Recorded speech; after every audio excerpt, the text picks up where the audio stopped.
कहता है आप लोग के अपने यूट्यूब चैनल अभी टर्निंग पॉइंट पे। दोस्तों आज हम लोग वर्ग 10वीं की गोधुली में उसका काव्यखंड और गद्यखंड जो होता है जिसमें से हम लोग काव्यखंड में देखेंगे, काव्यखंड में उसका राइटर देखेंगे और राइटर की आईडी जो हम लोग देखेंगे तो उसमें आपको वीडियो डाला हुआ है और उसकी परिचय डाला हुआ है। उसमें हम लोग देखेंगे एक जो है पद है, वहाँ पे पद किनका है, जो गुरु नानक है उनका पद दिया हुआ है और उनका शीर्षक जो है राम नाम बिरथे जगी जन्मा है। ठीक है, शीर्षक क्या है, राम नाम बिरथे जगी जन्मा।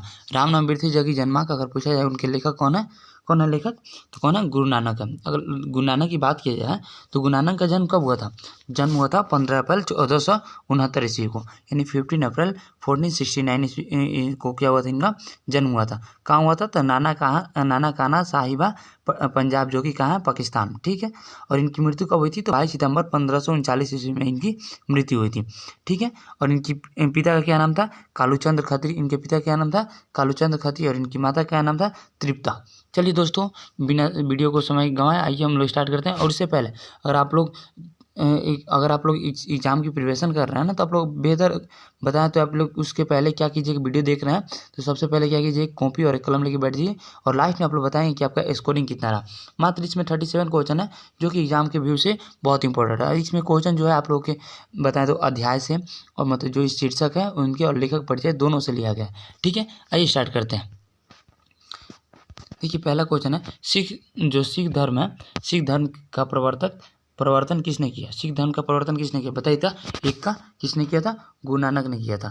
ठीक है, किसने किया था, गुरु नानक ने कौन सा धर्म का प्रवर्तन किया था, सिख धर्म का प्रवर्तन। ठीक है, गुरु नानक का जन्म स्थान है, मैं आप लोग को शुरू में की वीडियो में बता चुका हूँ, तो बताइए तो गुरु नानक का जन्म स्थान है, बताइए तो गुरु नानक का जन्म स्थान कहाँ है, बताइए कहाँ, बताइए दो का नंदग्राम या तलवंडी ग्राम या गुरुग्राम या बेलचंडी ग्राम, बताइए तो कौन सा है, दो का, हाँ दो का बी क्या होगा, दो का बी कौन सा है, दो का बी तलवंडी ग्राम है। ठीक है, 3 नंबर देखते हैं। 3 नंबर क्वेश्चन को क्या बोला है, गुरु नानक का जन्म स्थान कहा जाता है। पता है ना कि गुरु नानक जो थे वो उनका जन्म स्थान किस नाम से प्रसिद्ध है, बताइए तो 3 का, बताइए 3 का डी क्या, नाना काना साहब से क्या था, ये प्रसिद्ध था।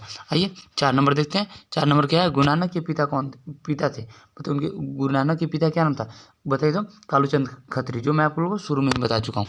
आइए नेक्स्ट देखते हैं 5 नंबर, उनकी माता का नाम क्या था, किनकी माता, गुरु नानक की माता क्या नाम था, तो क्या नाम था, तृप्ता जो था उनकी माता का नाम था, किनके, गुरु नानक की माता का नाम था। ठीक है, सिख धर्म के प्रवर्तक कौन थे, बताइए तो सिख धर्म के प्रवर्तक कौन थे, छौका कौन थे, गुरु नानक थे। गुरु नानक कौन थे, सिख धर्म के प्रवर्तक थे। अगर पूछा जाए सिख धर्म के प्रवर्तक कौन थे, तो गुरु नानक थे। आइए नेक्स्ट क्वेश्चन 7 नंबर देखते हैं, किस मुगल सम्राट के गुरु नानक की भेंट हुई थी, किस मुगल सम्राट से गुरु नानक की भेंट हुई थी, 7 का, बताइए तो अकबर से हुई थी, शाहजहाँ से हुई थी, या औरंगजेब से हुई थी, या बाबर से हुई थी, किससे हुई थी, ये बाबर से हुई थी।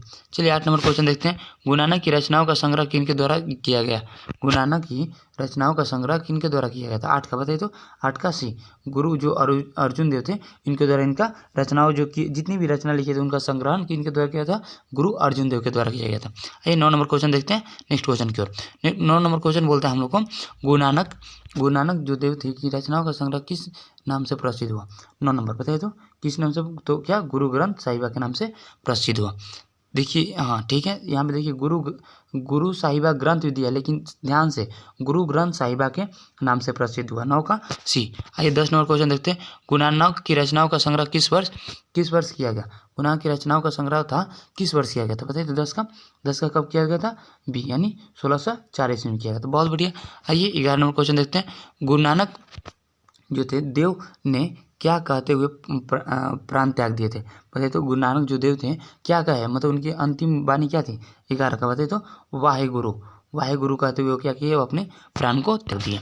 आइए 12 नंबर क्वेश्चन देखते हैं। 12 नंबर क्वेश्चन क्या कर रहा है, गुरु नानक देव के जगत का सार किसे कहा है, बताइए तो 12 का किसे कहा है, तो हरि कीर्तन को। तो ये सबसे बड़ी मानते हैं किसी चीज़ को, तो हरि कीर्तन को मानते हैं। आइए किसके बिना संसार में जन्म लेना व्यर्थ है, अब हम लोग कविता में घुस गए, जो इसका पद है उसमें हम लोग चले गए। तो बताना किसके बिना संसार में जन्म लेना व्यर्थ है, बताइए तो 13 का किसके बिना, यश के बिना, दान पुण्य के बिना, तीर्थयान के या भगवत नाम के बिना, यानी राम नाम के बिना इस जीवन में क्या है जन्म क्या है, व्यर्थ है। आइए देखते हैं 13 नंबर, ब्रह्म का निवास स्थान है, 14 नंबर, ब्रह्म का निवास स्थान क्या है, 14 का, बताइए तो 14 का डी कहाँ संत के हृदय में होता है। ठीक है, ब्रह्म का निवास कहाँ होता है, संत के हृदय में होता है। 15 नंबर, मैयल का मानक आधुनिक शब्द है। मैयल का मानक, मैयल का जो मैयल है उसका मानक आधुनिक शब्द है। अगर आप देखिएगा पाठ के जो लास्ट में दिया था ना शब्दार्थ, उसमें ये दिया हुआ है। क्या है इसका, 15 का बताइए तो 15 का सी, यानी मैयल क्या होता है, धरती पर, धरा पर, ये धरातल जो बोलिए। वाणी कब 20 के समान हो जाती है, बताना हमको, वाणी कब 20 के समान हो जाती है बताइए तो। 16 नंबर बताइए, तो कवि के अनुसार बताएं तो राम नाम स्मरण के बिना जो होती है वाणी 20 के समान हो जाती है। 17 नंबर क्वेश्चन देखते हैं। नेक्स्ट क्वेश्चन, हरिरस किससे कहा गया, हरिरस किससे कहा गया। 17 का बताइए तो, 17 का सी, जो ब्रह्मानंद है उनको हरिरस के नाम से कहा गया। ठीक है, आइए नेक्स्ट देखते हैं। नेक्स्ट क्वेश्चन क्या है, गुरु नानक किस भक्ति धारा के कवि थे। ये क्वेश्चन बहुत बार एग्जाम पूछा जा चुका है। गुरु नानक किस भक्ति धारा के कवि हैं। 18 का बताइए तो, 18 का ए, निर्गुण भक्ति धारा के क्या है ये कवि हैं। चलिए ये भी पूछता है निर्गुण भक्ति धारा कवि का है तो गुरु नानक है। गुरु नानक ने प्रचार किया, गुरु नानक ने क्या चीज़ का प्रचार किया बताइए तो 19 का, किसका प्रचार किया, हाँ निर्गुण ब्रह्म की भक्ति का क्या कहते हैं प्रचार, कौन किए थे, गुरु नानक किए थे। आइए 20 नंबर क्वेश्चन देखते हैं। 20 नंबर क्वेश्चन बोलता है गुरु नानक की रचनाओं के संग्रह का क्या नाम है, बताना है। गुरु नानक की रचनाओं के संग्रह का क्या नाम, देखिए ऊपर भी ये क्वेश्चन था, बताइए 20 का, हाँ क्या नाम है, गुरु ग्रंथ साहिबा। ठीक है, क्या नाम है उनका, गुरु ग्रंथ साहिबा। ये नेक्स्ट क्वेश्चन देखते हैं। 21 नंबर, आशा दीवार किन की रचना है, आशा दीवार किन की रचना है, आशा दीवार किसकी रचना बताइए तो। 21 का बताइए डी, किसकी है, गुरु नानक की है। बहुत बढ़िया, आते हैं नेक्स्ट क्वेश्चन देखते हैं। गुरु नानक का जन्म हुआ था बताइए तो, आप लोग बताइए 22 का, 22 का कहाँ है, हम बताइए कहाँ हुआ था, नाना काना साहब में इनका जन्म हुआ था। आइए देखते हैं, हरिरास किसकी कृति है बताइए तो। 23 का, हरिरास किसकी कृति है, 23 का ये गुरु नानक की क्या कृति है, किनकी, क्या है, हरिरास है। 24 नंबर क्वेश्चन देखते हैं, गुरु नानक का जन्म कब हुआ था, अब बताइए तो ये क्वेश्चन है, गुरु नानक का जन्म कब हुआ था। 24 का मैं आपको लोग को शुरू में ही बता दी हूँ, 24 का सी, यानी 1469 ईस्वी में इनका जन्म हुआ था। आइए देखते हैं 25 नंबर क्वेश्चन है। 25 नंबर क्वेश्चन क्या बोल रहा है, गुरु नानक का जन्म कहाँ हुआ था। फिर क्वेश्चन आ गया, बताना है गुरु नानक का जन्म कहाँ हुआ था। तो तलवंडी कहाँ पे, लाहौर में। लाहौर कहाँ पड़ता है, पाकिस्तान में पड़ता है। चलिए आते हैं नेक्स्ट क्वेश्चन। गुरु नानक के पिताजी का क्या नाम था, गुरु नानक के पिताजी का क्या नाम था। 26 का बताइए तो, कालूचंद खत्री नाम था। ठीक है, आइए नेक्स्ट क्वेश्चन देखते हैं। गुरु नानक की माता का नाम, देखिए फिर आ गया क्वेश्चन, रिपीट है क्या है, इनकी माता क्या नाम था, तृप्ति था। क्या था, तृप्ता था ना, हाँ। चलिए आइए नेक्स्ट क्वेश्चन देखते हैं। 28 नंबर, सुलक्षणी कौन थी, सुलक्षणी कौन थी, अब बता सकते हैं सुलक्षणी कौन थी, क्या थी, गुरु नानक की बहन थी, गुरु नानक की माँ थी, या गुरु नानक की मौसी थी, या गुरु नानक की पत्नी थी बताइए तो। 28 का डी क्या थी, गुरु नानक की पत्नी थी। सुलक्षणी कौन थी, गुरु नानक की पत्नी थी। और ये भी पूछता है गुरु नानक की पत्नी क्या नाम था, तो सुलक्षणी नाम था। आइए नेक्स्ट क्वेश्चन देखते हैं 29 में, गुरु नानक के पद किस भाषा में रचित है बताइए तो। जो गुरु नानक के पद है, गुरु नानक के पद किस भाषा में रचित है।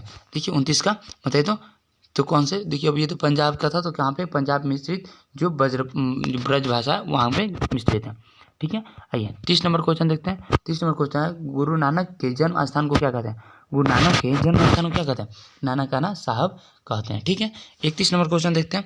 31 नंबर क्वेश्चन क्या है, नानकाना साहब कहाँ स्थित है बताइए तो।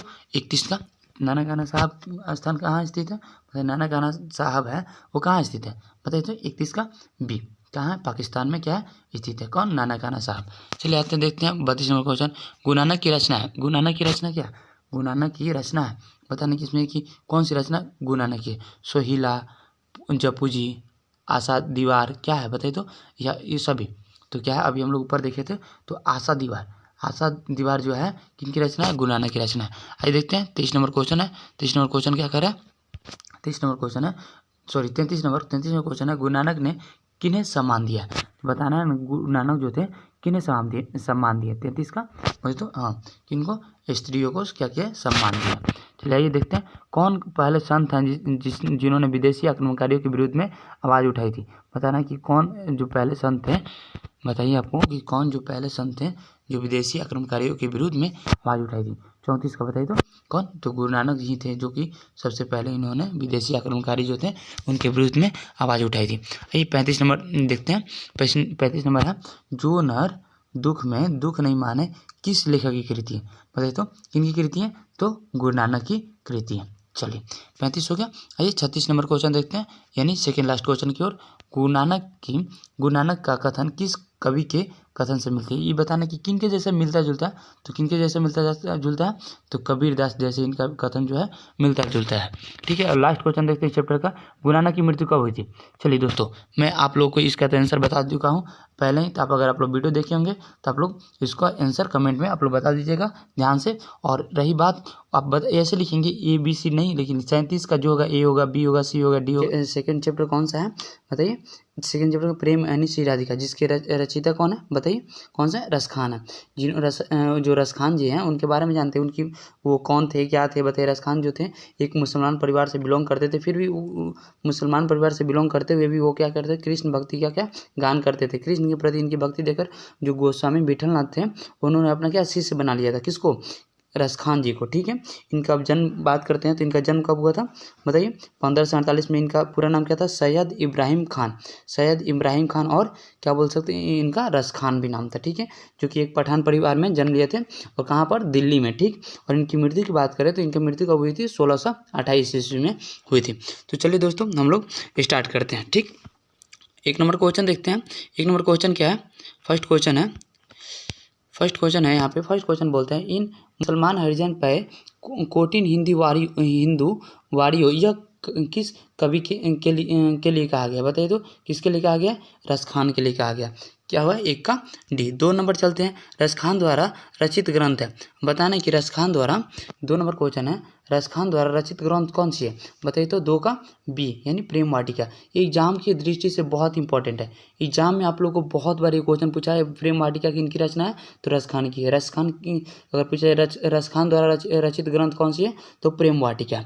ठीक है, आइए थर्ड नंबर क्वेश्चन देखते हैं, रसखान का रचना काल था। देखिए ये भी क्वेश्चन बहुत बार पूछा हुआ, ये भी क्वेश्चन बता देना, बहुत बार पूछा हुआ। तो रसखान का रचना काल था बताइए, तो 3 का कौन सा था, जहांगीर का जो समय राजकाल था उस समय क्या थे, रसखान ने अपनी रचना लिखी थी। 4 नंबर क्वेश्चन देखते हैं, रसखान के इष्ट थे बताइए, तो रसखान के इष्ट कौन थे, 4 नंबर बताइए, तो 4 नंबर, 4 का बताइए, तो रसखान के इष्ट कौन थे, 4 का क्या, ये कि भगवान श्री कृष्ण को क्या अपना पूज्य मानते थे, मतलब उनकी ही पूजा करते थे।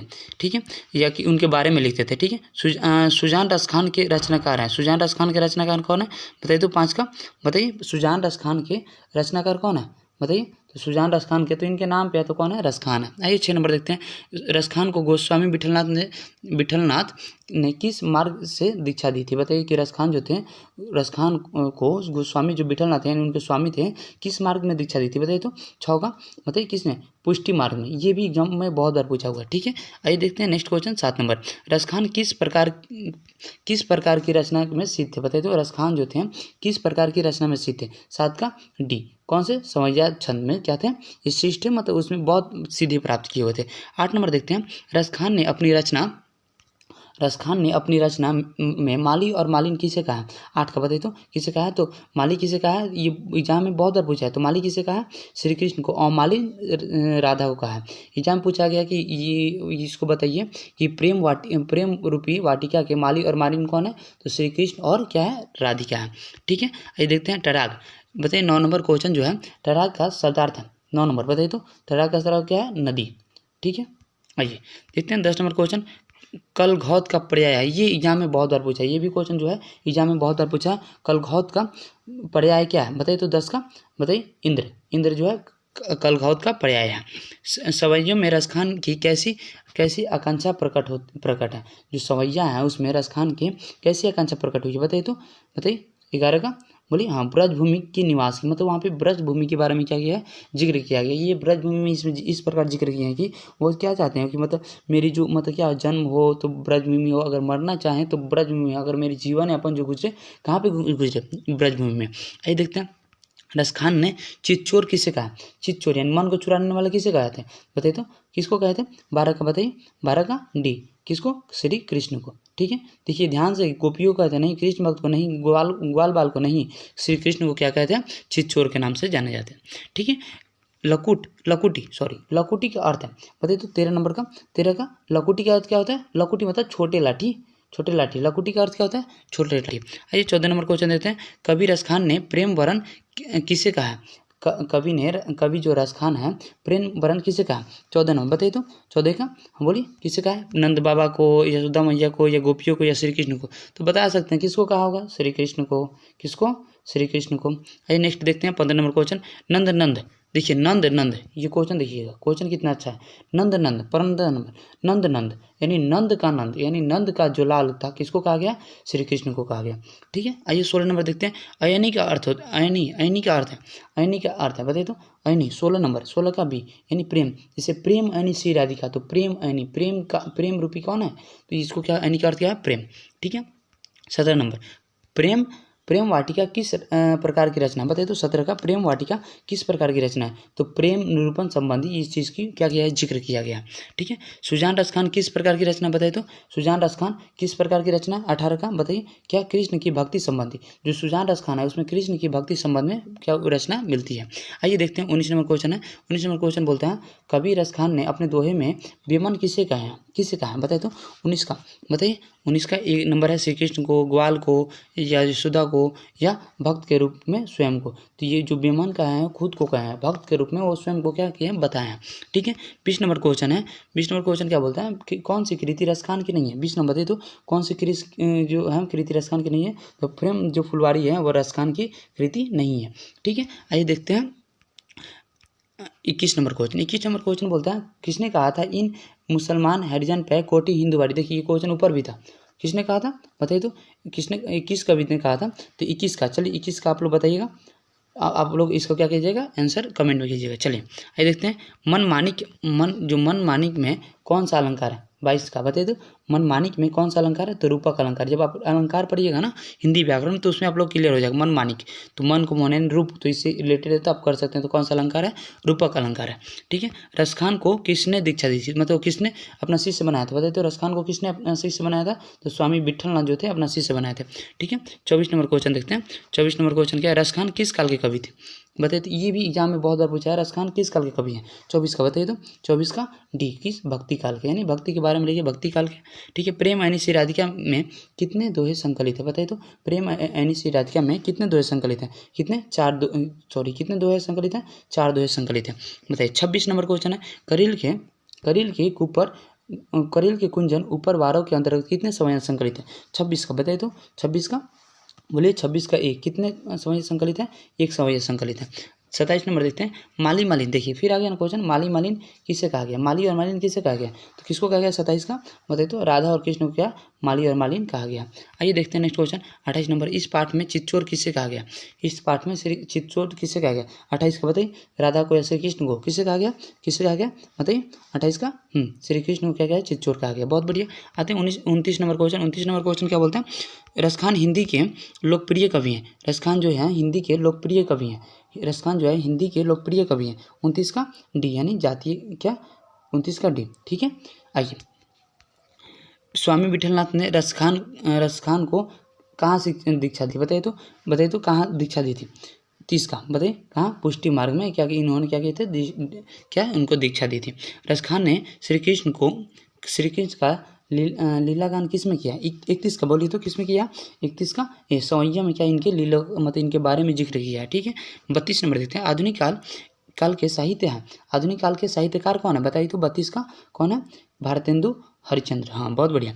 33 नंबर देखते हैं प्रेम वर्ण का अर्थ है, प्रेम जो वर्ण है उसका अर्थ क्या है, 33 का बोलिए तो 33 का क्या, 33 का बोलिए हाँ क्या है, प्रेम के रंग, वर्ण में इसका होता है रंग। ठीक है, आइए देखते हैं अंतिम क्वेश्चन, माली मालिन कौन सा समास है, 34 नंबर है, माली और मालिन जो है कौन सा समास है, 34 नंबर बताइए तो द्वंद्व जो समास है क्या है, माली और मालिन जो है क्या है उसमें द्वंद्व समास है। बहुत बढ़िया।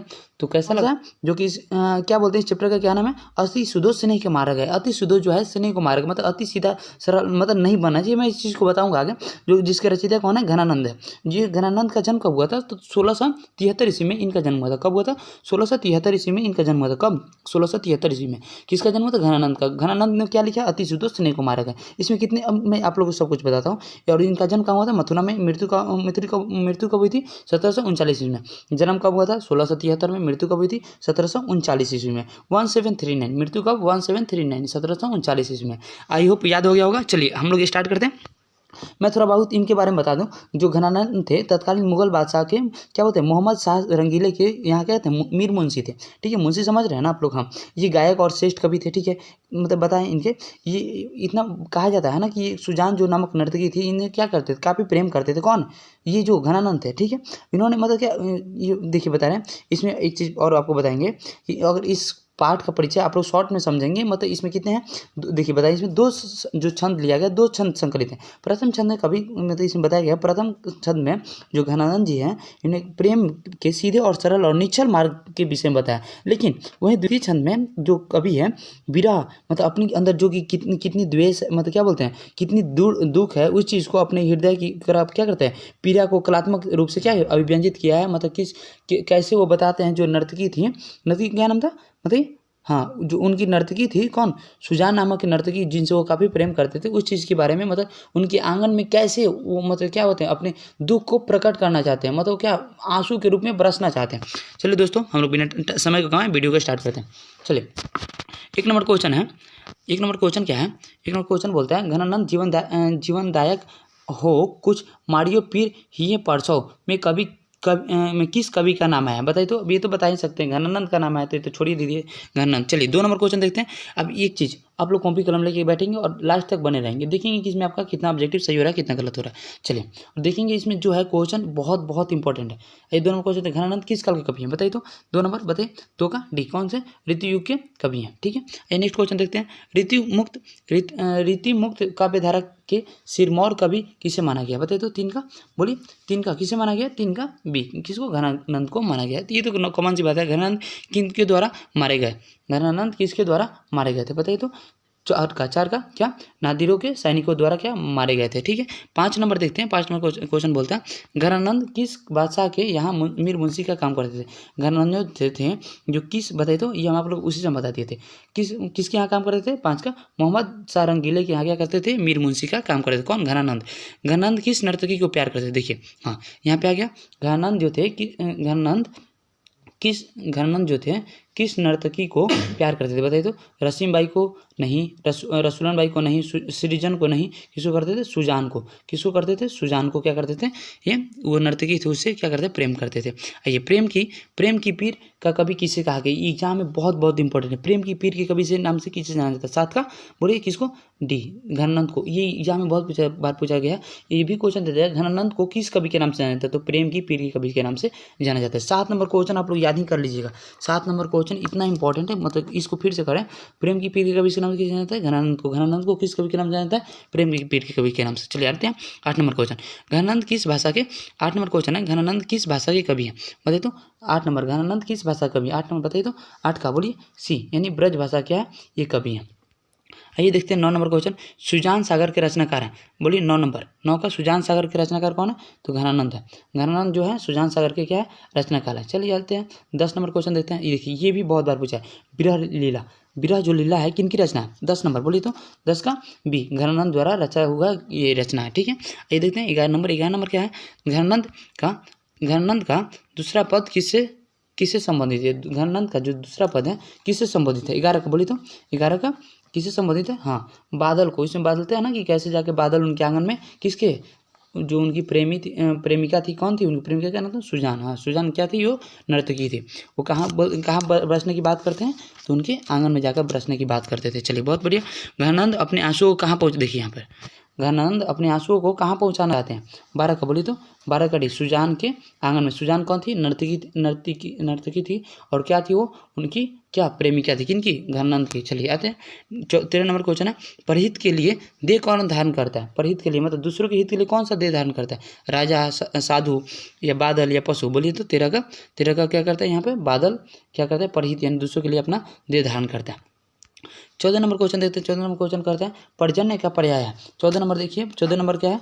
पर्जन्य का पर्याय क्या है? बादल। पर्जन्य मतलब दूसरों के हित के लिए, तो क्या है? बादल है। सरसों का हिंदी मानक शब्द है? सरसों का हिंदी मानक शब्द है। 15 का बताइए तो। 15 का सी, यानी रस बरसाव। सरसों मतलब वहाँ पे रस बरसाव। कहाँ पर? प्रेम, कहाँ? सुजान के आंगन में। चलिए, कवि ने प्रेम का मार्ग बताया। कवि ने प्रेम का मार्ग कैसे बताया, मैं आप लोगों को शुरू में बताऊँ तो सरल और निश्चल, मतलब इसमें कोई छल नहीं होता, लेकिन सरल क्या आसान मार्ग बताया गया। बोलते हैं ना कि अगर कोई काम हो तो किसी से मीठा बात बोल के हम लोग आसानी से करा, वही बात है। 17 नंबर क्वेश्चन है। 17 नंबर क्वेश्चन क्या है, घनानंद ने सुजान कहकर किसे संबोधित किया। 17 का बोली तो किसे संबोधित किया, अपने प्रीतम को संशोधित किया। ठीक है, आइए देखते हैं। 18 नंबर क्वेश्चन है, निकू का आधुनिक मानक रूप है। 18 का बोली तो 18 का बी, तनिक बी, मतलब थोड़ा बोल सकते, तनिक मीन्स थोड़ा। घनानंद ने जीवनदायक किसे कहा है, घनानंद ने जीवनदायक किसे कहा है। 19 का बोली तो सी, किसे, बादल को क्यों कहा है, क्योंकि हम ऐसे समझ लो ना कि ये बादल क्या है कि एक रूप में किसी चीज क्या है, जीवन प्रदान करता है, इसलिए। 20 नंबर क्वेश्चन की बोलता है, कवि घनानंद ने किस मार्ग को सबसे सरल बताया, तो प्रेम मार्ग को सबसे सरल और क्या निश्चल बताया। आइए देखते हैं 21 नंबर क्वेश्चन बोलता है कि घनानंद ने विरक्त होने पर अस्थायी रूप से कहाँ निवास किया। 21 का बोली 21 नंबर जो क्वेश्चन है, 21 नंबर क्वेश्चन क्या कह रहा है, घनानंद ने विरक्त होने पर अस्थायी रूप से कहाँ निवास किया। बोले तो 21 का डी, यानी वृंदावन में निवास किया। बहुत बढ़िया। सुजान सागर किसकी कृति है, 22 का बोली तो कि सुजान सागर किसकी कृति है, बहुत बढ़िया। ऊपर भी देखे थे किनकी है, घनानंद की है। आइए देखते हैं 23 नंबर क्वेश्चन है। 23 नंबर क्वेश्चन क्या है, लाक्षणिक मुमीरता और प्रयोगवाची के कवि कौन है, बताइए तो 23 का ये घनानंद। ठीक है, आइए नहीं पूछा है लेकिन मैं भी पूछ सकता है। 24 नंबर क्वेश्चन देखते हैं, रीति मुक्त काव्यधारा के सिरमौर कवि किसे कहा गया। ये बहुत बार पूछा है, रीति मुक्त काव्यधारा के सिरमौर कवि के नाम से किसे जाना जाता है। 24 का मतलब तो घनानंद को जाना जाता है। आइए 25 नंबर क्वेश्चन देते हैं, घनानंद किससे प्रेम करते हैं, कलावती नामक नर्तिका से, रेशमा नामक नर्तकी से, या सुजान नामक नर्तकी से। तो किसे करते हैं, सुजान नामक नर्तकी से क्या करते हैं, प्रेम करते हैं। कौन नहीं घनानंद। बहुत बढ़िया। 26 नंबर क्वेश्चन देखते हैं, कवि अपने आंसू को कहाँ पहुँचाना चाहते हैं, तो सुजान के आंगन में पहुँचाना चाहते हैं। 26 के ए। बहुत बढ़िया। देखते हैं 27 नंबर क्वेश्चन है, निस्वार्थ भाव से निश्चल होकर अपने को समर्पित कर देता है किसका कथन। 27 का बोली तो किसका कथन है, घनानंद का कथन है।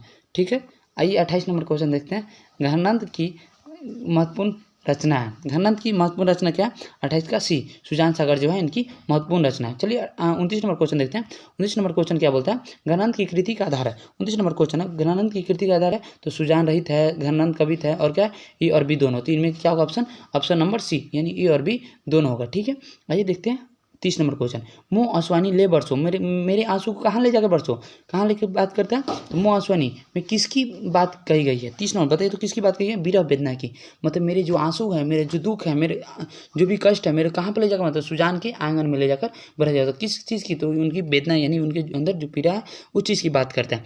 आइए 31 नंबर क्वेश्चन देखते हैं। 31 नंबर क्वेश्चन क्या है, 31 नंबर क्वेश्चन बोलता है, घनानंद के अनुसार प्रेम का मार्ग कैसा है, तो क्या है बताइए तो 31 नंबर घनानंद के अनुसार कैसा है, सीधा है और सरल है, मतलब आसान है। चलिए, कौन प्रेम करते हैं, कौन, ये 32 नंबर क्वेश्चन है, कौन प्रेम कर सकते हैं, बताइए तो 32 का बताइए तो निश्चल और छली और कपटी कर सकते हैं, नहीं। घनानंद के अनुसार होता है निश्चल और निष्कपट कर सकते हैं, निष्कपट ही, ये और बी दोनों ही, या डी इनमें से कोई नहीं। बताइए तो 32 का क्या होगा, बी, निश्चल और निष्कपट जो होते हैं उसके कोई द्वेष नहीं होती है, उस लोग क्या कर सकते हैं, प्रेम कर सकते हैं। आइए देखते हैं, घनानंद की मृत्यु हुई थी, ये आप लोग को मैं आप लोग को शुरू में बता दूँ तो आप लोग इसका कमेंट में आंसर जरूर बताएंगे। चलिए दोस्तों, शीर्षक है स्वदेशी, जिसके रचयिता कौन है, प्रेमघन का पूरा नाम क्या था बताइए तो क्या नाम था, बद्रीनारायण चौधरी को ही हम लोग क्या प्रेमघन के नाम से जाने जाते हैं। ये बता दें कि ये काव्य और जीवन के दोनों क्षेत्रों में जो थे भारत तेंदु हरिश्चंद्र को क्या अपना आदर्श मानते थे। एग्जाम पूछा गया है, प्रेमघन जो थे किसको अपना आदर्श मानते थे, तो आदर्श किसको मानते थे, भारत तेंदु हरिश्चंद्र को अपना आदर्श मानते थे। क्या बोले, इन्होंने जो भारत का था हर एक क्षेत्रों का क्या किया था, भ्रमण किया था। और एक बात इंपॉर्टेंट क्वेश्चन जो है कि आप लोग ध्यान रखिएगा, जो 1874 ईस्वी में 1874 ईस्वी में इन्होंने मिर्जापुर में रसिक समाज की स्थापना की। 1874 ईस्वी में किसकी स्थापना की, तो 1874 ईस्वी में बद्रीनारायण चौधरी जो थे, यानी प्रेमघन जो थे, किसकी स्थापना की, रसिक समाज की स्थापना की। ठीक है, कहाँ पर की थी, तो पता है मिर्जापुर में की। ठीक है, चलिए अब बात करें इनका पूरा नाम बात करें तो बद्रीनारायण चौधरी और प्रेमघन। ठीक है, जन्म कब हुआ था, तो 1 सितंबर 1855 ईस्वी में हुआ था।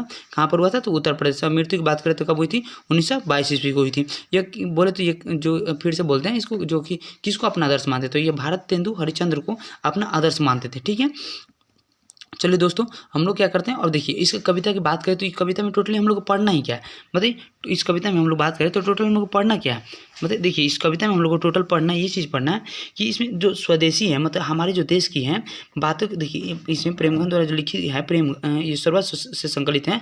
कहाँ से लिया गया, सर्वस्व से लिया गया है, जिसमें इन दोहा में ये क्या है, दोहा है, उसमें बताया गया है जो नव जागरण का स्वर मुखरित है। दोहे की विषय में जो है ना, उसमें विषय वस्तु और काव्य वैभव कविता में स्वदेशी को भाव क्या करता है, स्पष्ट करता है। इसमें बताता है कि हमारी जो भारतीय है, मतलब भारत की भारतीयता अब दिखाई नहीं देती है। यही बताया कि मतलब कहीं भी क्या बोलते हैं कि जैसे जितने लोग पढ़े लिखे होते हैं ना, वो क्या होते हैं, वो अपनी विदेशी वस्तु को अपनाए जा रहे हैं चाल चलन में। वैसे ही मतलब अब हिंदी बोलने में लोग संकोच करते हैं, यही सब मतलब इस चीज़ की बात क्या कहते हैं इस चीज़ में। देखिए क्या होता है ना, इसमें एक चीज़ कवि ने कहा है कि हिंदुस्तानी नाम सुनी अबे सकुची लजात भारतीयता, अब सब वस्तु ही सोए हाय घिनात। मतलब भारत की वस्तु से ही क्या करते हैं आप लोग, सबको ही घिनाते रहते हैं। चलिए हम लोग वीडियो को स्टार्ट करते हैं। हम लोग बहुत अंदर नहीं चलेगा, लेकिन हम लोग का जो टॉपिक है वो टॉपिक पे बात करते हैं। हाँ, अगर आप लोग ऐसा सीरीज चाहें तो आप लोग कमेंट में बता दीजिएगा, मैं आप लोग ऐसा सीरीज लेकर आ दूंगा जो लेखक के परिचय से हो और या इसका कविता का सारांश वगैरह ऐसा कुछ हो। चलिए स्टार्ट करते हैं हम लोग लेसन 4 का ऑब्जेक्टिव नंबर 1, प्रेमघन की मृत्यु कब हुई थी। मैं आप लोगों को स्टार्टिंग में बताया था प्रेमघन की मृत्यु कब हुई थी, बताइए तो। 1 नंबर क्वेश्चन बताइए, प्रेमघन की मृत्यु कब हुई थी। बोलिए कमेंट में आंसर बोलिए जल्दी, कब हुई थी प्रेमघन की मृत्यु, कब हुई थी, 1922 ईस्वी को हुई थी। ठीक है, बहुत बढ़िया। आते हैं 2 नंबर क्वेश्चन की ओर। प्रेमघन जी किस युग के महत्वपूर्ण कवि हैं। तो प्रेमघन जी जो थे किस युग के महत्वपूर्ण कवि थे, मतलब दो कवि, तो भारतीय हिंदू युग के क्या थे, महत्वपूर्ण कवि थे। चलिए 3 नंबर देखते हैं, प्रेमघन जी किस राज्य के निवासी थे। प्रेमघन जी जो थे किस राज्य के निवासी थे। प्रेमघन यानी उनका पूरा नाम क्या था, बद्री नारायण चौधरी। प्रेमघन किस थे बताइए, तो मध्य प्रदेश के क्या थे, निवासी थे। प्रेमघन जी का जन्म कब हुआ था। 4 नंबर बताइए तो, प्रेमघन जी का जन्म कब हुआ था। 4 का बोलिए, 4 का डी, यानी 1855 ईस्वी में क्या हुआ था, इनका जन्म हुआ था। आइए देखते हैं 5 नंबर, प्रेमघन जी किन्हें अपना आदर्श मानते थे, बताइए तो 5 नंबर का किन्हें अपना आदर्श मानते थे। तो भारतेंदु हरिश्चंद्र को क्या मानते थे, अपना आदर्श मानते थे। प्रेमघन ने किस संस्था की स्थापना की, बताइए तो। प्रेमघन जो थे किस संस्था की स्थापना की। 6 नंबर बताइए, किस संस्था की, तो रसिक समाज की स्थापना की। प्रेमघन ने किस मासिक पत्रिका का संपादन, हाँ ये भी एग्जाम में बहुत बार पूछा है। प्रेमघन ने किस मासिक पत्रिका का संपादन किया। 7 का बोलिए, 7 का ए, आनंद कादम्बिनी की स्थापना की थी। चलिए प्रेमघन ने किस साप्ताहिक, देखिए मासिक था ये, साप्ताहिक है। प्रेमघन ने किस साप्ताहिक पत्र का संपादन किया। 8 का बोलिए तो 8 का ए, क्या नागरिक नीरद की स्थापना की थी। ठीक है, नागरिक नीरद, हाँ नीरद नागरिक, देखिए यहाँ पे डी नंबर है, नीरद नागरिक नहीं, नागरिक नीरद। 9 नंबर जो क्वेश्चन है, प्रेमघन की रचनाएं किस नाम से संग्रहित है, बताइए तो। प्रेमघन की जो रचना है किस नाम से संग्रहित है, बताइए तो। कहाँ से लिया गया है इस चीज़ को, 9 नंबर बताइए तो, कहाँ से लिया गया, तो प्रेमघन सर्वस्व से ये लिया गया। चलिए 10 नंबर क्वेश्चन देखते हैं। 10 नंबर क्वेश्चन है, भारत सौभाग्य के रचनाकार है। जो 10 नंबर क्वेश्चन है, भारत सौभाग्य के रचनाकार भी, तो बद्री नारायण चौधरी यानी प्रेमघन का पूरा नाम क्या है, बद्री नारायण चौधरी। ठीक है, प्रेमघन की रचना है बताइए तो, प्रेमघन की रचना कौन सी है। 11 नंबर का बताइए, 11 का ये प्रयाग राम गमन है, ये किनकी रचना है, प्रेमघन की रचना है। स्वदेशी पाठ के रचनाकार कौन है, बताइए तो प्रेमघन। ये इंपॉर्टेंट है, बहुत बार पूछा गया एग्जाम में, और पूछ देखिए प्रेमघन का पूरा नाम बताइए, बद्री नारायण चौधरी। बहुत बढ़िया। कवि प्रेमघन जो कवि है, प्रेमघन को भारत में क्या दिखाई नहीं देता, तो भारत में जो है भारतीयता दिखाई नहीं देता, किनको, कवि को। चलिए आते देखते हैं 14 नंबर, डफाली का अर्थ है। डफाली क्या है बताइए तो, डफाली का अर्थ क्या है। 14 नंबर बोलिए, 14 का गाने वाला, भाषा विद या बाजा बजाने वाला। हाँ, तो क्या होता है डफाली, मतलब क्या, डफ बजाने वाला या बाजा बजाने वाला। चलिए क्रिस्तान का अर्थ है 15 नंबर क्या है, क्रिस्तान का अर्थ है 15 नंबर बताइए तो। 15 का डी, यानी क्रिश्चियन। ठीक है, कवि प्रेमघन के अनुसार देश के नेताओं से क्या नहीं संभल रही है, तो देश के नेताओं की जो है क्या नहीं संभल रही है। 16 का बताइए तो, 16 का सी, तो स्वदेशी परिधान, यानी इतना समझिए कि कविता में बताया गया है कि जो उनकी है जो धोती है ना, अपनी खुद की धोती नहीं संभली जा रही, लेकिन वो देश को चलाने चले, इन्होंने देश के नेताओं के ऊपर क्या है, व्यंग किया है।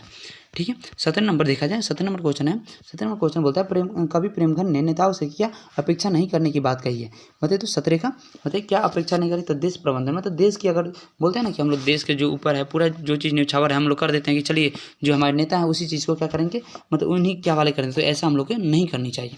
वही 18 नंबर क्वेश्चन है, देखिए क्वेश्चन रिपीटेड है, कोई नहीं, बताइए आप लोग। प्रेमघन का निधन कब हुआ था? 1922 ईस्वी को। चलिए याद ही होगा। आइए देखते हैं प्रेमघन किस युग के साहित्यकार हैं। 19 नंबर बताइए तो।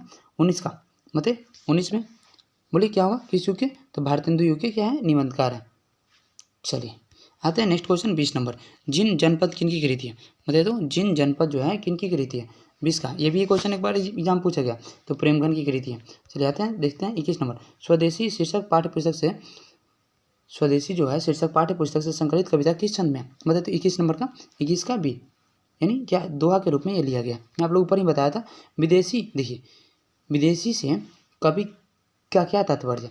विदेशी से कवि का क्या तात्पर्य है? तो अंग्रेजी मतलब क्या, जो भी चीज़ है तो क्या हम लोग बोलते हैं कि आजकल हम लोग अंग्रेजी मतलब इंग्लिश में बोलना क्या वो सहज मानते हैं इस चीज़ को। वही चीज़ है कि भारत की जो भारतीयता है वही लोग शर्माते हैं, नहीं बताते हैं। इनमें कौन नाट्य कृति है? बताइए तो 23 का, इनमें कौन नाट्य कृति है? बताइए 23 का क्या है? भारत सौभाग्य जो है इनकी नाट्य कृति है। 24 नंबर देखते हैं। 24 नंबर क्वेश्चन है, प्रेमघन ने किस समाज की रचना की? तो किस समाज की रचना की? तो रसिक समाज की रचना की थी। 25 नंबर क्वेश्चन है, प्रेमघन का जन्म हुआ था। बताइए तो प्रेमघन का जन्म कहाँ हुआ था? 25 नंबर क्वेश्चन है, प्रेमघन का जन्म कहाँ हुआ था? तो मिर्जापुर में इनका जन्म हुआ था। बहुत बढ़िया। आते नेक्स्ट क्वेश्चन कहियो। नेक्स्ट क्वेश्चन बोलता है 26 नंबर क्वेश्चन है, स्वदेशी के कवि हैं, स्वदेशी के कवि हैं कौन है? बताइए तो प्रेमघन। प्रेमघन का पूरा नाम क्या था? बद्री नारायण चौधरी। बहुत बढ़िया। प्रेमघन की प्रसिद्ध नाट्य कृति कौन सी है?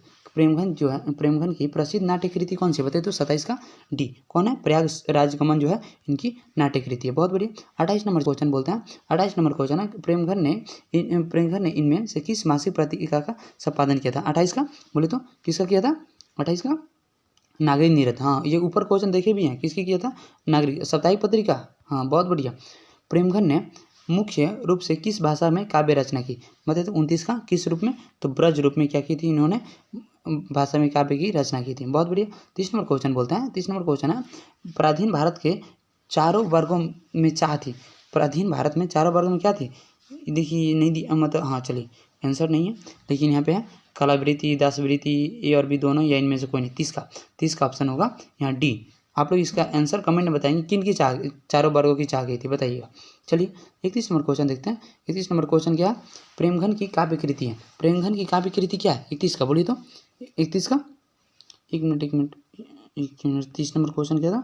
हाँ देखिए, प्राचीन भारत के, देखिए हाँ यहाँ दिया है क्वेश्चन, प्राचीन जो भारत में है चारों वर्गों की चाह थी, किसमें? दासवृत्ति में चाह थी। बहुत बढ़िया। ये देखिए प्रेमघन की काव्य कृति है, बताइए तो प्रेमघन की जो है काव्य कृति है कौन सी है?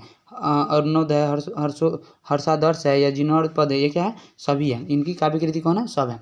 32 नंबर क्वेश्चन देखते हैं। कवि के अनुसार भारतीय को क्या अच्छा लगने लगा है? बताइए तो 32 नंबर का बताइए। क्या विदेशी चाल चलन क्या अच्छा लगा? विदेशी चाल चलन अच्छा लगने लगा, विदेशी वेशभूषा अच्छा लगने लगा, विदेशी रहन सहन, इनमें सभी देख रहे हैं ना। आजकल लोग जो रहते हैं ना कि लोग बोलते हैं कि यहाँ का चाल चलन ये वो, लेकिन जो रियलिटी ये है ना कि हमारे जो समाज की जो भारतीयता है वो क्या मतलब खत्म होते जा रही है, लेकिन हम लोग दूसरी चीज़ को अपनाने के चक्कर में क्या अपने आप की क्या खत्म करते जा रहे हैं। ये 33 नंबर क्वेश्चन देते हैं। कवि प्रेमघन समाज के किस वर्ग की आलोचना करता है? 33 नंबर क्वेश्चन है, किस समाज की आलोचना करता है? बताइए तो 33 का किसकी आलोचना करता है? तो सुविधा भोगी, मतलब लोगों को क्या सुविधा चाहिए, एकदम सुविधा से रहना चाहते हैं।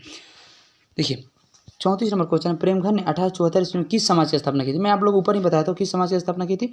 रसिक समाज की स्थापना की थी। चलिए दोस्तों, आई होप आप लोगों की बात करें इसमें तो इसके और लेखक परिचय की बात करें तो इनका लेखक कौन है? सुमिता नंदन पंत, ठीक है। और जिनका जन्म कब हुआ था? तो 20 मई 1900 ईस्वी में इनका जन्म हुआ था। कहाँ पे हुआ था? अल्मोड़ा जिला में हुआ था। कहाँ पे? कोसौनी, जो अल्मोड़ा जिला की कोसौनी गाँव था वहाँ पे, कहाँ पर? उत्तरांचल में हुई थी। मृत्यु कब हुई थी? 28 दिसंबर 1977 में। फिर से बात करते हैं, जन्म कब हुई थी? 20 मई 1900 ईस्वी में हुआ था जन्म, और मृत्यु कब हुई थी? 28 दिसंबर 1977 ईस्वी में, ठीक है। इनके पिता की बात करें तो इनके पिता का नाम क्या था? गंगादत्त पंत था। इनके पिता का नाम सुमितानंदन पंत के पिता का नाम क्या था? गंगादत्त पंत था, ठीक है। और माता का नाम क्या था? सरस्वती देवी था। इनकी बात करें जीवन का, तो जीवन जो था इनकी जब जस्ट जन्म के 6 घंटे बाद ही इनकी क्या हुई थी? माता का निधन हो गया था, जिनके कारण इनकी जो लालन पोषण थी नहीं हो पाई थी, और इनकी जो मतलब उनके माता के द्वारा नहीं हुई थी, लेकिन इनकी जो लालन पोषण हुई थी कहाँ पर हुई थी? प्रकृति की गोद में हुई थी। तो इनका क्या था? बहुत तरह से वर्चस्व हो गया था। चलिए एक और इम्पोर्टेंट बात करते हैं, इनकी जो प्रमुख रचनाएँ थी कौन कौन सी थी?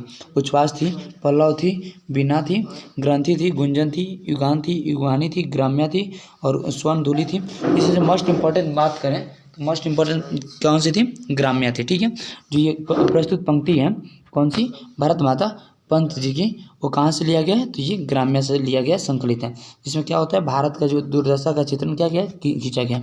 इसमें फर्स्ट जो लाइनिंग है, फर्स्ट लाइनिंग क्या है, फर्स्ट लाइनिंग है इसमें, भारत माता ग्रामवासिनी खेतों में फैला है श्यामल धूल, धूल जो है भरा मैला साँचल, गंगा यमुना के आंसू जल, मिट्टी की प्रतिमा उदासीनी, ऐसे ही है भारत माता ग्रामवासिनी। इस बात का क्या हुआ, इसमें जिक्र किया गया। तो चलिए दोस्तों, हम लोग बिना समय को गंवाए क्या करते हैं, वीडियो को स्टार्ट करते हैं। आइए 1 नंबर क्वेश्चन की ओर देखते हैं। 1 नंबर क्वेश्चन क्या है, 1 नंबर क्वेश्चन बोलता है सुमिता नंदन पंत जी ने मिट्टी की प्रतिमा उदासीन किसे कहा है, किसे कहा है, तो ये हम लोग शीर्षक क्या है, भारत माता का है। चलिए दोनों क्वेश्चन देखते हैं।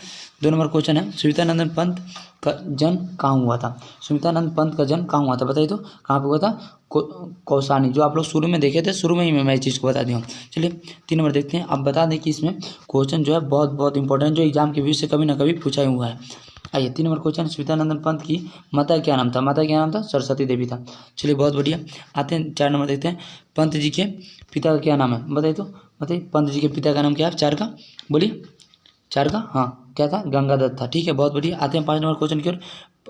पंत जी ने हाई स्कूल की शिक्षा कहाँ पाई, जो पंत जी थे उन्होंने हाई स्कूल की शिक्षा कहाँ पर पाई थी, बताइए। ए नंबर ऑप्शन है मुगलसराय में, बनारस में, हरिद्वार में, और डी पाटलिपुत्र में, बताइए तो 5 का कहाँ पर पाई थी, बनारस में इन्होंने क्या की थी, शिक्षा पाई थी। चलिए 6 नंबर क्वेश्चन है। 6 नंबर क्वेश्चन बोलता है पंत जी का जन्म कब हुआ था, बताइए तो पंत जी का जन्म कब हुआ था, 6 नंबर बोले, ठीक है, कौन सा कब हुआ था, 1900 ईस्वी में इनका जन्म हुआ था। आइए देखते हैं 7 नंबर क्वेश्चन की ओर। 7 नंबर क्वेश्चन है, 7 नंबर क्वेश्चन क्या होता है, पंत जी का निधन हुआ था, पंत जी का निधन कब हुआ था, बताइए तो 7 का बोलिए, 7 का कौन सा, 29 दिसंबर 1977 को इनका निधन हुआ था, किनका, पंत जी का। ठीक, उनकी माता क्या नाम था, सरस्वती देवी, बहुत बढ़िया। आते हैं नेक्स्ट 8 नंबर क्वेश्चन देखते हैं। पंत जी किस युग के कवि थे, बताइए तो 8 नंबर, पंत जी जो थे किस युग के कवि थे, 8 का कौन सा, सी, यानी क्षयवाद युग के कवि थे। ये एग्जाम में बहुत बार पूछा जा चुका है कि जो पंत जी थे किस युग के कवि थे, या क्षयवाद युग के कवि कौन थे, तो पंत जी थे। चलिए बहुत बढ़िया। आते हैं 9 नंबर क्वेश्चन की ओर। पंत जी थे इनके विरोधी कौन थे, बताइए तो 9 का कौन विरोधी था, तो जो अतिवादिता था उनका विरोधी था, किनका, पंत जी का, बहुत बढ़िया। 10 नंबर देखते हैं। 10 नंबर क्वेश्चन है पंत जी का अंतिम काव्य था, इनका बताने कि अंतिम काव्य कौन था, किनका, पंत जी का अंतिम काव्य था, कौन सा था पंत जी का अंतिम काव्य, बताइए तो पंत जी का अंतिम काव्य कौन सा था, 10 का बोलिए, 10 का ए, कौन, लोकायतन जो था उनका अंतिम काव्य था। ये पूछा जा चुका है कि लोकायतन किनका अंतिम काव्य था, तो किनका था, पंत जी का था, बहुत बढ़िया। युगवाणी, बताइए तो युगवाणी किनकी रचना है, बताइए, मैं आपको उसी से बताएं कि प्रमुख रचना में, बताइए तो 11 का क्या होगा, किनका, सुमितानंदन पंत या पंत जी, सुमितानंदन पंत, यानी उसको शॉर्ट फॉर्म पंत वगैरह भी पंत जी के नाम से जानते हैं। ठीक है, पंत जी को किस रचना पर भारतीय ज्ञानपीठ पुरस्कार मिला था, बताइए तो 12 नंबर का बोले, किस रचना पर इनको ज्ञानपीठ पुरस्कार मिला था, चिदम्बरा। ये एग्जाम में बहुत बार पूछा जा चुका है कि चिदम्बरा पर किनको भारतीय ज्ञानपीठ का पुरस्कार मिला था, तो किनको मिला था, पंत जी को मिला था। ठीक है, आइए नेक्स्ट 13 नंबर क्वेश्चन देखते हैं। 13 नंबर क्वेश्चन बोलता है भारत माता कविता के रचनाकार कौन है, बताइए तो पंत जी, यानी कौन, सुमितानंदन पंत, बहुत बढ़िया। आते हैं 14 नंबर क्वेश्चन, पंत जी ने ग्रामवासिनी किसे कहा है, बताइए, पंत जी ने ग्रामवासिनी किसे कहा है, ए भारतीय जनता को, बी भारत माता को, सी जो है भारत माँ के संतान को, या डी इनमें से कोई नहीं, बोलिए तो 14 नंबर का कौन सा, हाँ बहुत बढ़िया, कौन सा होगा, बी, यानी भारत माता को क्या है, भारत माता ग्रामवासिनी, बहुत बढ़िया। आते हैं नेक्स्ट क्वेश्चन 15 नंबर, कभी पंत जी को किसका हास्य भी राहुग्रसित दिखाई पड़ता है, जो आप पढ़े होंगे कविता, तो इसमें किसका जो होता है कि पूरा क्या हुआ, उसे दुख मंडरा रहा है, तो कहाँ से दृश्य ये नजर आता है, कहाँ से आता है, बताइए तो 15 का, बहुत बढ़िया। ये भारत माता का जो है दृश्य कैसा, एकदम राहुग्रसित, जिससे राहु का काल उसको घेर लिया है, बहुत बढ़िया। आते हैं 16 नंबर क्वेश्चन की ओर। 16 नंबर क्वेश्चन बोलता है सुमितानंदन पंत किस युग के कवि हैं, बताइए तो किस युग के कवि हैं, अभी मैं आपको बताऊँ, बहुत बढ़िया, किस युग के, क्षयवाद युग के, बहुत बढ़िया। 17 नंबर देखते हैं, क्वेश्चन रिपीटेड है, आइए फिर एक बार रिवीजन कर लेते हैं। पंत जी को किस रचना पर ज्ञानपीठ पुरस्कार मिला था, बताइए तो किस पर, चिदम्बरा पर मिला था, बहुत बढ़िया। आते हैं नेक्स्ट 18 नंबर क्वेश्चन, जो भारत माता शीर्षक प्रगीत पंत जो भारत माता शीर्षक है प्रगीत पंत के किस काव्य के संकलन से लिया गया? 18 नंबर बताइए तो कहाँ से लिया गया? ये ग्राम्या। ये बहुत इंपॉर्टेंट है, इसको आप लोग हाईलाइट कर लीजिएगा। एग्जाम में हमेशा ये पूछा जा चुका है कि भारत माता जो है शीर्षक कहाँ से लिया गया है, तो ये कहाँ से लिया गया? ग्राम्या से लिया गया। आइए देखते हैं 19 नंबर क्वेश्चन है, ग्राम्या जो है, ग्राम्या काव्य संकलन की कविताओं पर किसका प्रभाव है? बताइए तो ग्राम्या जो है काव्य संकलन में किसका प्रभाव है? 19 नंबर का बोले तो किसका प्रभाव है? तो यथार्थवाद जो है उसका प्रभाव किस पर? ग्राम्या पर। बहुत बढ़िया। आते देखते हैं 20 नंबर क्वेश्चन, प्रकृति का सुकुमार कवि किसे कहा गया? प्रकृति का सुकुमार कवि किसे कहा गया है? तो पंत को। कौन पंत? सुमित्रानंदन पंत को। बहुत बढ़िया। आते हैं 21 नंबर क्वेश्चन, भारत माता के संबंध में क्या सही है? भारत माता के संबंध में क्या सही है बताइए तो? 21 नंबर का बताइए तो इसका क्या? भारत माता ग्रामवासिनी। आप जब कविता पढ़िएगा ना तो उसमें आ जाएगा भारत माता ग्रामवासिनी। बहुत बढ़िया। ये देखिए शरदेंदु जो दिया है शरदेंदु दुहाइसिनी कौन है? बताइए तो, मतलब शरद, इससे बताए शरदेंदु से कौन ज़्यादा ये हो गया, उदासीन हो गया? बताइए तो 22 का कौन? भारत माता। बहुत बढ़िया। आते हैं 23 नंबर क्वेश्चन देखते हैं, गीता प्रकाशिनी। गीता प्रकाशिनी किसके लिए प्रयुक्त है? बताइए तो 23 का किसके लिए? भारत माता के लिए प्रयुक्त है। बहुत बढ़िया। आते हैं 24 नंबर में, पंत का जन्म कहाँ हुआ था? पंत जी का जन्म कहाँ हुआ था? बताइए तो, बताइए पंत जी का जन्म हुआ था कहाँ पर? कौसानी अल्मोड़ा में हुआ था। किनका जन्म? पंत जी का। ठीक है, इनका पूरा नाम क्या था? सुमित्रानंदन पंत। बहुत बढ़िया। आते हैं 25 नंबर, पंत ने काव्य लिखा था। पंत ने कैसा काव्य लिखा था? 25 नंबर बताइए तो पंत ने जो था कैसा काव्य लिखा था? 25 का बोलिए। 25 का डी कौन? लोकायतन। ठीक, बहुत बढ़िया। गंगा यमुना को, गंगा देखिए जो क्वेश्चन है, गंगा यमुना को कवि ने किसके रूपक के रूप में प्रस्तुत किया? बताइए तो 26 का किसके रूप में प्रस्तुत किया? 26 का भारत माता की दो आँखों। जो दो आँखें हैं कौन कौन? गंगा यमुना। जो किनकी आँखें हैं? किनकी आँखें? भारत माता की दो आँखें हैं। बहुत बढ़िया। ये एग्जाम में पूछा है। आइए देखते हैं जो 27 नंबर क्वेश्चन है। 27 नंबर क्वेश्चन बोलता है कि तरुतल निवासिनी के माध्यम से कवि ने भारत के निवासियों को कैसा चित्र खींचा है? 27 नंबर बोलिए तो कैसा? दीनता का, मतलब उनके अंदर क्या चल रहा है उस चीज़ का क्या प्रस्तुत पंक्ति, ये मतलब चित्र खींचता है। भारतेंदु जो है शब्द का शाब्दिक अर्थ है। भारतेंदु शब्द का शाब्दिक अर्थ क्या है? बताइए तो 28 का बोलिए। भारतेंदु शब्द का शाब्दिक अर्थ क्या है? क्या है? शरद ऋतु का चंद्रमा। मतलब उसमें बताया गया है शरद ऋतु का चंद्रमा जिस प्रकार देखता है उसी प्रकार। चलिए 29 नंबर क्वेश्चन देखते हैं, क्रंदन का अर्थ है 29 का क्या? क्रंदन मतलब क्या है? रोना। ठीक है, आइए देखते हैं 30 नंबर, तब संयम।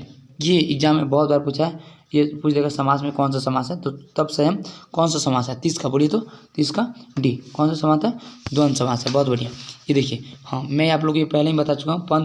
पंत जी की मृत्यु कब हुई थी? बताइए तो पंत जी की मृत्यु। मैं इसका आंसर नहीं बताने वाला, आप लोग इसका आंसर कमेंट में बताएंगे। तो कैसा लगा आप लोग को वीडियो? उम्मीद करते हैं अच्छा लगा होगा। इसका ऑब्जेक्टिव हम लोग देखेंगे, जिसका शीर्षक है जनतंत्र का जन्म। उसमें हम देखेंगे कि जो जनतंत्र का जन्म है उसके लेखक कौन है, उनका जन्म मृत्यु कब हुआ था, ये चीज़ के बारे में हम लोग देखते चलेंगे। चलिए आइए हम लोग बिना समय को कहाते हैं, हम लोग स्टार्ट करते हैं। जनतंत्र का जो जन्म है, अब लेखक परिचय की बात करते हैं। उनका लेखक जो थे कौन थे?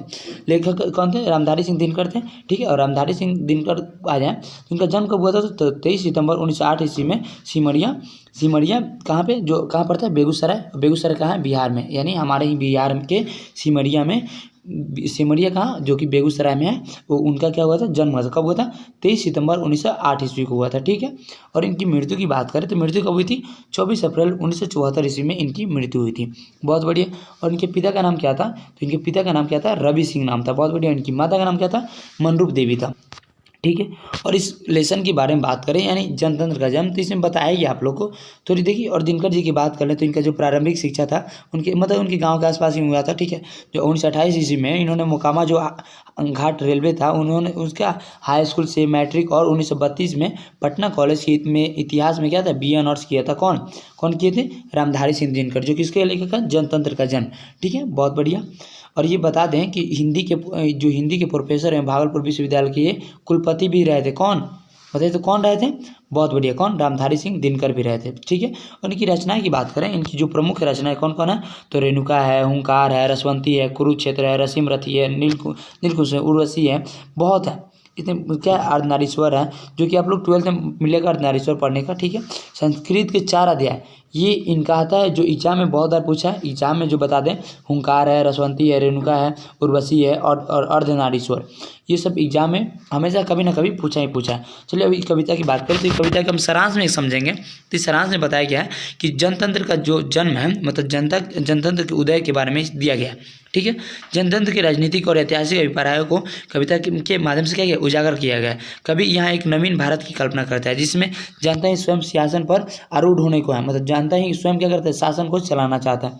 ठीक है, इस चीज़ के जिक्र किया गया। तो ये दोस्तों हम लोग स्टार्ट करते हैं। एक नंबर क्वेश्चन बोलता है जनतंत्र का जन्म जो है कविता के कवि कौन है, तो कौन है बताइए, तो कौन है, अभी हम लोग पढ़े तो कौन है, रामधारी सिंह दिनकर। कौन है, रामधारी सिंह दिनकर, बहुत बढ़िया, कौन है, रामधारी सिंह दिनकर है।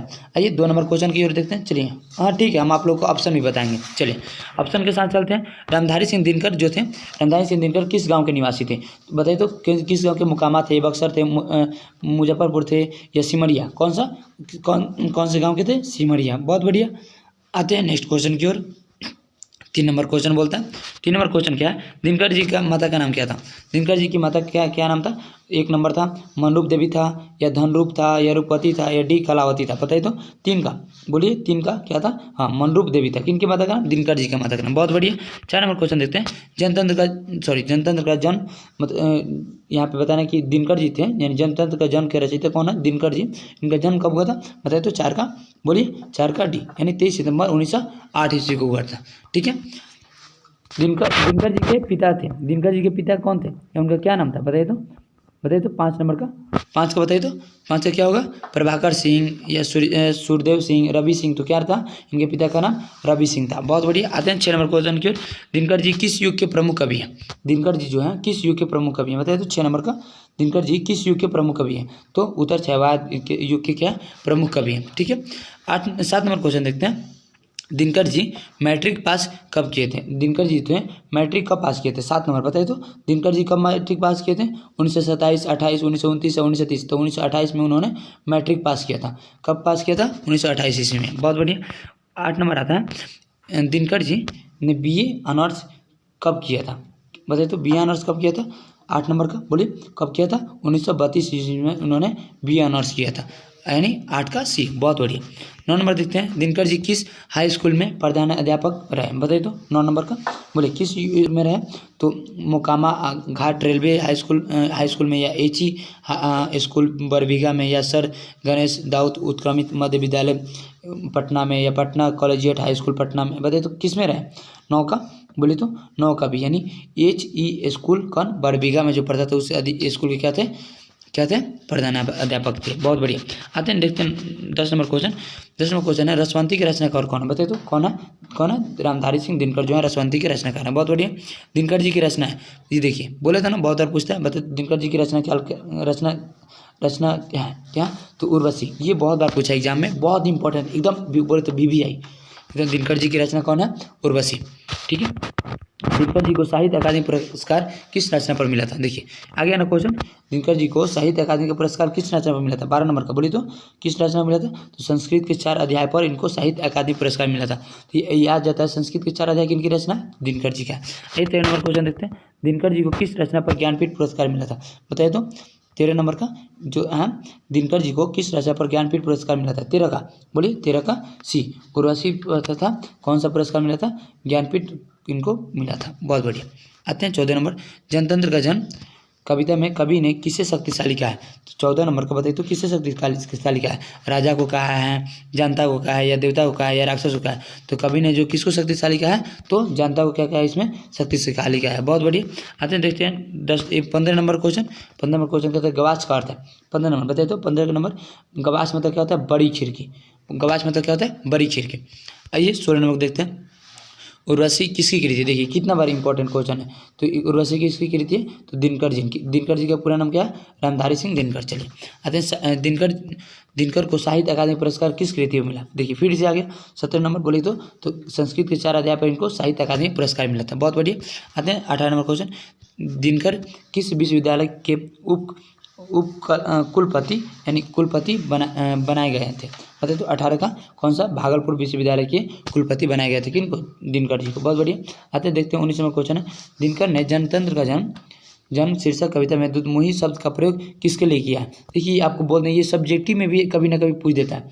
दिनकर ने जनतंत्र का दिनकर जो थे जनतंत्र का जन्म शीर्षक कविता में दुधमुही शब्द का प्रयोग किसके लिए किया है, ये पूछ दिया। और क्यों किया तो बताइए, तो 19 नंबर का 19 का बताइए क्या होगा, 19 का सी, किसके लिए किया था, जनता के लिए किया। बहुत बढ़िया। आते हैं 20 नंबर क्वेश्चन, जो राजतंत्र का जन्म शीर्षक कविता में कवि ने किसे देवता कहा है, राम को, कृष्ण को, बुद्ध को या किसान मजदूर को। बताइए तो 20 का, बोलिए, किसान मजदूर को इन्होंने देवता कहा है। बहुत बढ़िया। जनतंत्र के जन्म के कवि कौन है, बताइए तो रामधारी सिंह दिनकर, तो आप लोग पता होगा। चलिए आते हैं, देखते हैं दिनकर जी की जो प्रारंभिक शिक्षा कहाँ से हुई थी, बताइए तो कहाँ से हुई थी, उनके गांव के आसपास से हुई थी। बहुत बढ़िया। आते हैं, देखते हैं नेक्स्ट क्वेश्चन की ओर। 30 नंबर जो क्वेश्चन है, 30 नंबर क्वेश्चन क्या कह रहा है, दिनकर की किस रचना में कर्ण को नायक बनाया गया। कौन सी ऐसी रचना है जिनमें कर्ण को नायक बनाया गया था। रसीम रथी, जब रसीम रथी पढ़िएगा ना तो उसमें कर्ण जो है उनको हीरो के रूप में बताया गया था, ये उसमें हुआ था। ठीक है। 24 नंबर क्वेश्चन है, मिट्टी की ओर। देखिए मैं आप लोग बोला था उनकी प्रमुख रचना, मिट्टी की ओर किन इनकी कृति है, बताइए तो पद्य में, गम्य, काव्य या इनमें सभी। 24 का बोले तो जो मिट्टी की ओर किन की कृति है, ये क्वेश्चन कुछ मिसिंग है तो इसको आप लोग रहने देंगे। ठीक है, 24 नंबर छोड़ दीजिए। 25 नंबर देखते हैं। 25 नंबर है, दिनकर की प्रमुख काव्य कृति है। दिनकर की प्रमुख काव्य कृति क्या है, दिनकर की प्रमुख काव्य कृति क्या, रेणुका है, रसवंती या कुरुक्षेत्र, ये सभी जो है प्रमुख काव्य कृति है किनकी, दिनकर जी के। चलिए 26 नंबर क्वेश्चन देखते हैं। 26 नंबर क्वेश्चन है, दिनकर की गद्य कृति है, वो काव्य कृति था, ये गद्य कृति है। 26 का डी, यानी अर्धनारीश्वर, दिनकर की डायरी या वट पीपल किनकी कृति है, गद्य कृति किनकी, दिनकर की। बहुत बढ़िया। आते हैं 27 नंबर क्वेश्चन की ओर। 27 नंबर क्वेश्चन क्या है, दिनकर ने अपनी पढ़ाई कहाँ तक की। 27 नंबर को जो क्वेश्चन कहाँ तक की थी, बताए तो 27 का सी, एमए ऑनर्स किया था। ठीक है, बहुत बढ़िया।